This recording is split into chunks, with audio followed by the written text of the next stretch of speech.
What is up, metal and heavy music fans? It's Flight of Icarus again with MetalTrenches.com, and today we are talking about Rob Zombie and his new album, The Lunar Injection Kool-Aid Eclipse Conspiracy, via Nuclear Blast Records. And hey, if you like to be kept up to date with the best and brightest metal bands and albums from the underground and above, then stick with me by hitting that subscribe button down below. The Lunar Injection Kool-Aid Eclipse Conspiracy, man, that will never get old to say, is Rob Zombie's 7th studio album and his first in nearly 5 years following 2016's The Electric Warlock Acid Witch Satanic Orgy Celebration Dispenser. Honestly, I had kind of dropped off of Rob's work since Educated Horses, but I'll always have a soft spot in my heart for his classic works with White Zombie and the songs that permeated the soundtracks of some of my favorite childhood movies. Hello, Neo.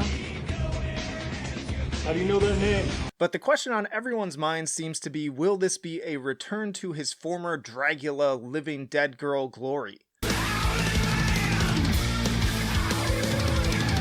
At least as far as we could tell from the lead singles, the answer seemed to be yes. I adore the eternal struggle of the Howling Man and triumph of King Freak, the latter especially. These tracks are just jam-packed with that same early 2000s focus on fun and rocking out that never takes itself too seriously, if at all.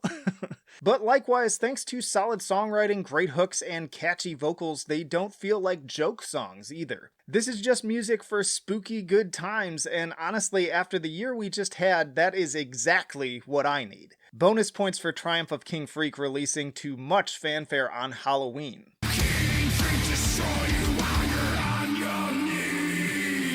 And amidst the more standard pop elements, Rob gets pretty weird at times too. There are moments during Howling Man that really leave me smirking and scratching my head at the same time with its funky little power to the people interludes. Power to the people. And also the repeated line right before the final rager, Knievel kicked it, now he's dead. Knievel kicked it, now he's dead. Now moving into the deeper cuts, it ends up being a bit of a mixed bag. Sleazy Rider crosses a little too far over the corniness line for me with that whole Rama Lama Loo part. I can appreciate a good nonsensical chorus, but this one didn't quite live up to the bar set by the pre-release tracks. Likewise, Shadow of the Cemetery Man also falls a bit short for me despite its southern swagger. This one plays out like Rob Zombie's own twisted take on a square dancing song with very Lynyrd Skynyrd sounding guitar riffs and driving rhythms that feels ripe for a music video featuring heavily tattooed suicide girls donning cowboy hats while pole dancing. It's an entertaining listen, but ultimately not one that sticks with me long after. And pretty much the same goes for the aptly titled Shake Your Ass, Smoke Your Grass, which is exactly what you might expect from that title. Again, I expect that this will be a new stripper anthem in the clubs, and from what I know of Zombie, was likely written as such. Get Loose also has its moments with its big, chugging Rammstein-esque guitars and sudden transitions, but all said, even the Give Me the Right Stuff sing-along part failed to make this one truly get under my skin. Returning to tracks I did quite enjoy, we've got the Satanic Rites of Blackula, which is just a total banger. Also, I just can't get enough of these song names, y'all. Just saying them out loud just cracks me up. At just 2 minutes and 18 seconds, this is just a blazing rock and roll anthem featuring big foot-tapping 4/4 beats and riffs straight out of early Nirvana. Boom Boom Boom, on the other hand, takes a different approach that definitely stood out from the very first listen with its plodding pace and fusion of industrial horror synth, reverb-ridden dirtbag blues guitars, and even just a touch of sitar. It's a much more atmospheric track with plenty of ritualistic black magic vibes, especially once the infectious chorus of boom, boom, boom, the witch is in the room hits.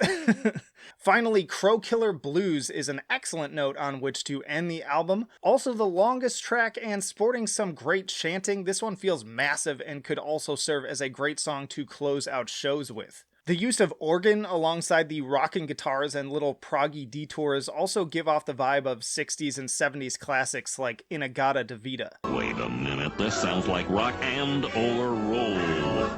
The album is also liberally dusted with several interludes breaking up the main tracks, ranging from electronic ambience and Fatboy Slim dance beats to the sorrowful acoustic guitars of the much talked of Metamorphosis. Honestly, I could take or leave most of these, as I don't find them to add much to the overall presentation, and the latter track in particular just feels kind of out of place, especially sandwiched between the very silly Howling Man and relentlessly pounding the Satanic rites. I suppose it serves as a bit of a palate cleanser, but it's not really effectively rolled into the overall flow. So in the end, is the Lunar Injection Kool-Aid Eclipse Conspiracy a return to form for Rob Zombie? Again, I'll say yes and no. If you dig his classic era music, there is a lot to enjoy here in that vein, but it fails to reach the same heights of his work with White Zombie or classics like Hellbilly Deluxe as a whole.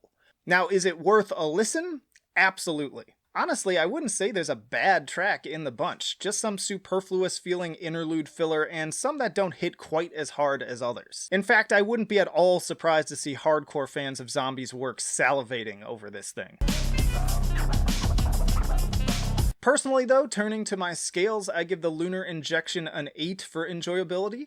Plenty of good times and some singles I'll definitely be keeping in my playlist, but not an album I necessarily see myself revisiting much as a complete work. I give it an 8 for musicianship, lots of solid songwriting and great guitar work on display here, but nothing earth-shattering enough to warrant higher than a B in this area. And I give it an 8 for innovation. I will say that this album took enough little oddball twists and turns that genuinely surprised me enough to consider it of note.